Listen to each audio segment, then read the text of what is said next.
기회의 경기라는 슬로건 아래 경기도를 도약의 기회가 넘치는 곳으로 만드시겠다고 하셨습니다. 저는 요즘 취업도 어렵고 결혼도 기피하고 결혼을 해도 자녀 생각조차 없는 청년들의 삶에 대한 관심을 가져야 할 시점이라고 생각을 합니다.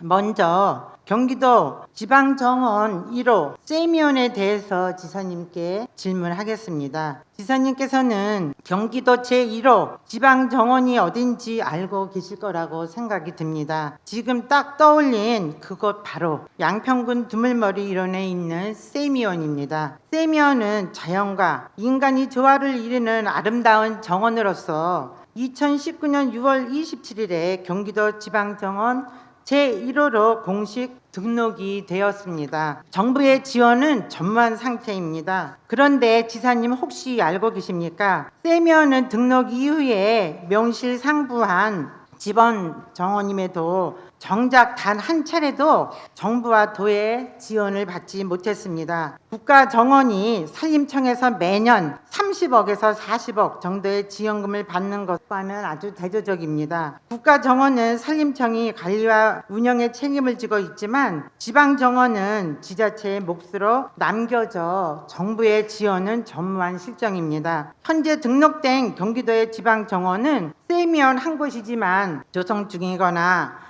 앞으로 계획 중인 지방정원이 증가될 것으로 봅니다. 이 시점에서 지방정원의 지원에 대한 구체적인 기준을 함께 논의해야 하고 언제까지나 근거 부재로 명실상부한 지방정원의 지원을 회피하고 기초지자체에 맡겨 놓을 수는 없습니다. 코로나 이전에 세미원은 연간 50만 명의 관광객이 방문하는 수도권 최고의 방문 중 하나였습니다. 금년에 세미원은 조성된 지 14년이 경과했습니다. 세미원 정원 내 시설물의 정기적인 보수에도 불구하고 노후화가 진행되어 정원 시설물의 유지 관리에 어려움이 따르고 있습니다. 또한 물과 꽃이라는 주제로 조성된 정원은 젊은 세대를 불러 모으기에는 한계가 있다는 평가도 나오고 있습니다. 이러한 평가를 반영하듯 2023년 세미원 방문객의 수는 코로나 전과 비교해서 3분의 1 정도밖에 안 됩니다. 국민들이 일상에서 겪는 스트레스를 풀어내야 하는 국민의 휴식처로서 역할과 기능을 더 보강해야 합니다. 지방정원 1호 세미원이 수도권 최고의 휴식 공간이 되도록 세미원을 두물머리 기후정원으로 전면 리모델링을 통하여 국가정원으로 거듭날 수 있도록 지원해 주시기를 바랍니다. 지방정원의 이 긍정적인 역할, 특히 관광과 또 탄소 흡수와 같은 기후변화 대응에 대해서 하고 있는 역할에 대해서는 전적으로 같이 공감을 합니다. 아시는 것처럼 지방정부, 우리 세미원 정도의 그런 규모와 내용은 우리 지방정부의 예산만으로 추진하기에 미흡하기 때문에 국가정원으로의 격을 올리는 문제를 포함해서 국비 확보 방안, 도에서 할 수 있는 방안들에 대해서 체계적이고 종합적인 검토를 하겠다는 말씀을 드리고, 다만 이게 이제 6개가 있고 또 전반적으로 봐야 될 문제가 있기 때문에 검토하면서 우리 박명수 의원님과 충분한 협의를 할 수 있도록 하겠다는 말씀을 드립니다. 정원은 수목원 정원의 조성 및 진흥에 관한 법 체계하에서 진행이 되고 있습니다. 경기도는 제1호 정원인 세미원 이외에도 조가 직접 조성하고 있는 지방정원 외에 6개의 지방정원을 조성하고 있습니다. 그래서 지방정원이 총 앞으로 7개가 진행이 될 예정이기 때문에 종합적인 검토를 통해서 지원에 대한 범위와 근거들을 잘 마련하도록 하겠습니다. 세미원 리모델링 예산 지원에 대해서는 모두에 말씀드렸듯이 지금 지방정원이 7개나 경기도에서 진행이 될 예정이기 때문에 종합적으로 검토를 통해서 어떻게 하면은 지원을 할 것인가에 대한 방안을 마련을 하고요. 리모델링에 대한 재원은 많이 들어가기 때문에 종합적인 검토를 통해서 근거들이 만들어지고 지원을 어떻게 할 것인가가 정해지면 양평군하고 긴밀히 협조를 해서 국가 정원으로 지금 지원을 하려는 만큼 국비에 대한 지원 같은 것들도 긴밀하게 협력을 해서 마련해 보도록 하겠습니다. 상수원 관리 지역 내에 실질적인 규제 완화와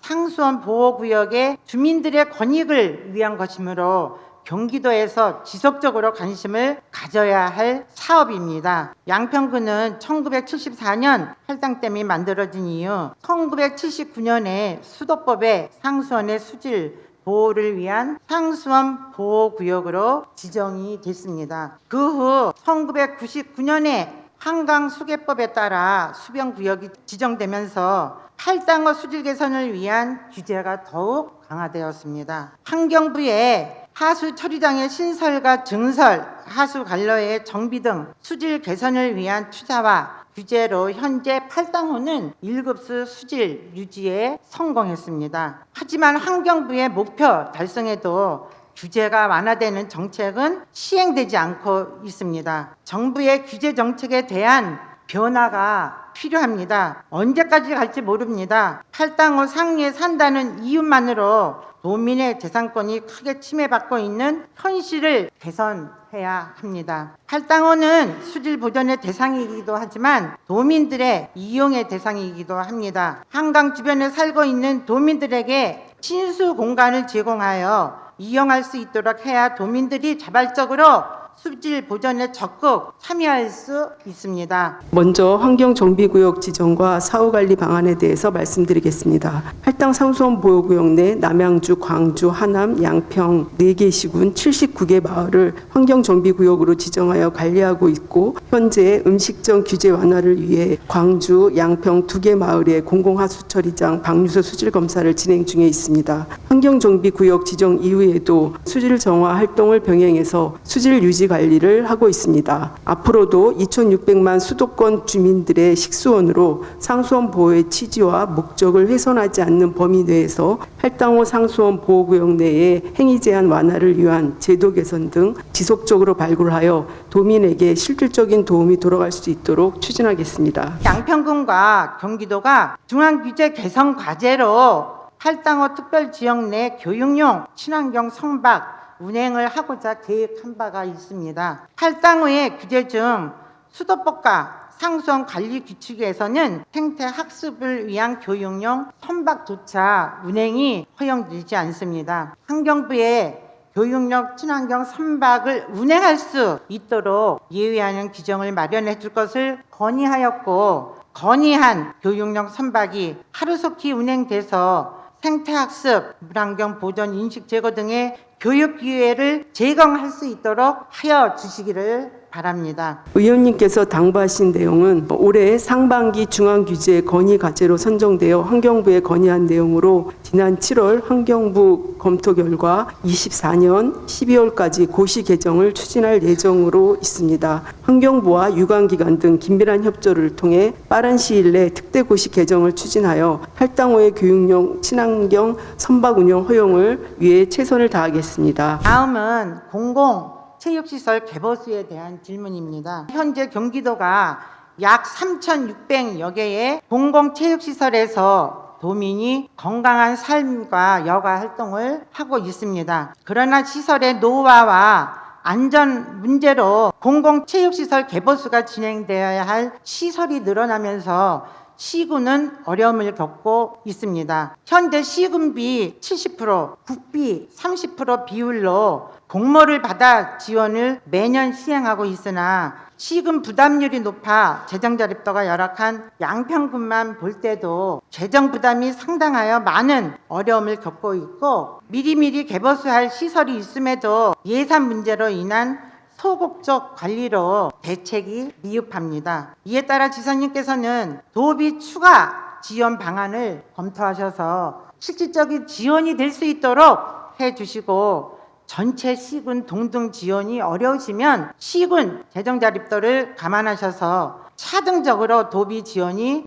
되도록 적극 검토해 주시기를 바랍니다. 의원님께서 말씀하신 대로 국비 지원 사업인 공공체육시설 유지보수 사업에는 현재 도비가 지원되지 않고 있습니다. 경기도에서는 국비 지원 사업과 별개로 공공체육시설 건립과 개보수 지원을 위하여 매년 자체 사업으로 도비 240억 원을 시군에 지원하고 있음을 말씀드립니다.